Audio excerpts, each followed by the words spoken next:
এই আন্দোলনের মাধ্যমে মানে জুলাই যারা জুলাই যে আন্দোলন হয়েছে, সরকার পতন ঘটেছে, সেই আন্দোলনের পর আমরা বাংলাদেশে যা দেখেছি তা কখনো দেখিনি, বা এই বাঙালি কখনো এগুলোর সাথে সম্পৃক্ত হয়নি, বা এরকম ঘটনা ঘটবে কেউ চিন্তা করতে পারেনি বা কেউ কল্পনাও করেনি যে সরকার পতনের পর আমাদের দেশে এরকম বিশৃঙ্খলা সৃষ্টি হতে পারে। হ্যাঁ, এটাই চরম বাস্তবতা। তো আজকে কথা বলবো একজন মুক্তিযোদ্ধাকে নিয়ে।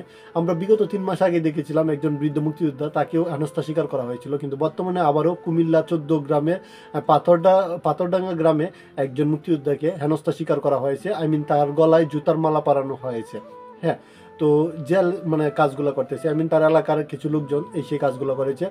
স্কুলের কমিটি সভা নিয়ে কোনো একটা বিরোধ থাকার কারণে পাশের গ্রামের আরেকজন মানে তারা সঙ্গপঙ্গ নিয়ে এসে তাদের মানে তার গলায় জুতার মালা পরিয়ে দেয়, এমনকি তাকে গ্রাম থেকে বিতাড়িত করে, তাকে গ্রাম থেকে তাড়িয়ে দেয়।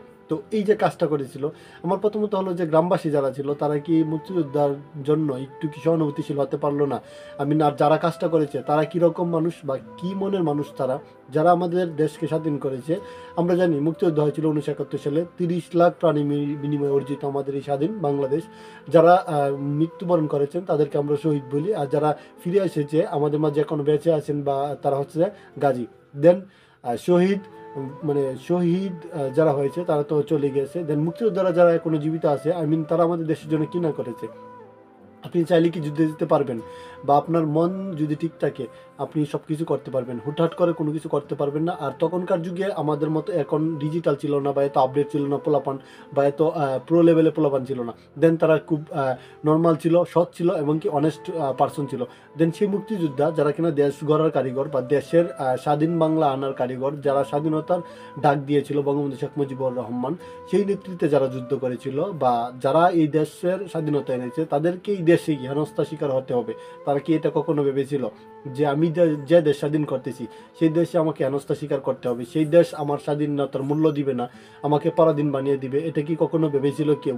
বা ওই মুক্তিযোদ্ধা কি ভেবেছিল? যদি সে ভাবতো বা জানতো যে আমাকে আমার স্বাধীন দেশে আমাকে নির্যাতিত করা হবে, লাঞ্ছিত করা হবে, তাহলে কি সেই স্বাধীনতা তার আনার দরকার ছিল?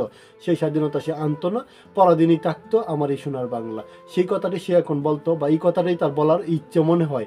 দেন আমরা স্বাধীনতা দেখিনি, বাট স্বাধীনতার যে গল্প বা কাহিনী ইতিহাস সেগুলো শুনলে আমাদের গার শিউরে ওঠে যে অনেক গল্প কাহিনী রয়েছে আমাদের এই স্বাধীনতাকে ঘিরে। আমরাই এই বিশ্বের মধ্যে আমরা একমাত্র জাতি যারা কিনা বাংলা ভাষার জন্য ভাষার জন্য প্রাণ দিয়েছি, বা ভাষার জন্য শহীদ হয়েছে, ভাষার জন্য যুদ্ধ করেছে।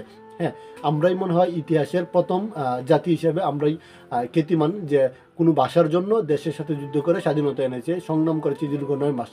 হ্যাঁ, এটাই প্রথম, আর সেই বাঙালি জাতি আমরা।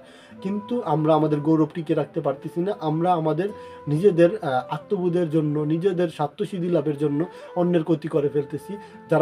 যারা কিনা দেশের স্বাধীনতা এনেছে তাদের কাছে বিরূপ সৃষ্টি করতেছি, বা তাদেরকে হেনস্থা স্বীকার করতেছি। তো এই যে এই বিষয়টা খুব খারাপ লাগলো। তো বর্তমানে সোশ্যাল মিডিয়ায় ফেসবুক বলেন, ইউটিউব বলেন, টিকটক বলেন, সব জায়গায় এই যে ভিডিওটা বা এই লোকের যে হেনস্থা স্বীকার করা হয়েছে সেটা আবার ভিডিও আকারে ধারণ করা হয়েছে, এটা সব জায়গায় ছড়িয়ে গেছে। তো বর্তমান ডিজিটাল যুগ, নেট দুনিয়া সব ছড়িয়ে যায়।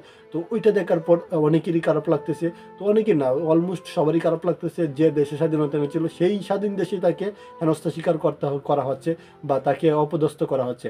তো এর চেয়ে বেশি কিছু বলার নেই আমার, আর আমি বেশি কিছু বলতেও চাই না। আপনার অবশ্যই কমেন্টে বলে যাবেন যে আপনার মন্তব্যটা কি, বা কীরকম কাজ হচ্ছে, এগুলা কি আদৌ ঠিক হচ্ছে? তো এই কি আমাদের স্বাধীন বাংলাদেশ, এই কি আমার সোনার বাংলাদেশ? তো দেখা হচ্ছে নতুন একটা